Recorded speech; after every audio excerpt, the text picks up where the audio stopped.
पोट भरल पण मन भरणार नाही अशी ही रेसिपी आहे। तर बघा, तव्यामध्ये 2 चमचे तूप आणि खडे मसाले टाकून घेतलेले आहेत। मऊ शिजवलेला मस्त असा इंद्रायणी भात याच्यात टाकून घ्यायचा।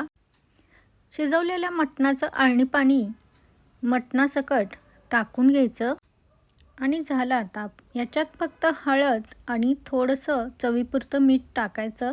ऑलरेडी अळणी पाणी आणि भातामध्ये आपण मीठ टाकलेलं आहे, त्यामुळं बेताचंच मीठ टाकायचं।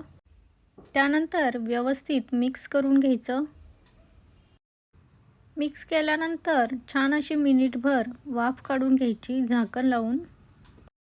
मस्त अशी वरून कोथिंबीर टाकायची आणि तयार आहे आपला एकदा खाल्ल्यानंतर चव विसरणार नाही असा अळणी भात। व्हिडिओ आवडला तर लाईक शेअर सबस्क्राईब। थँक्यू।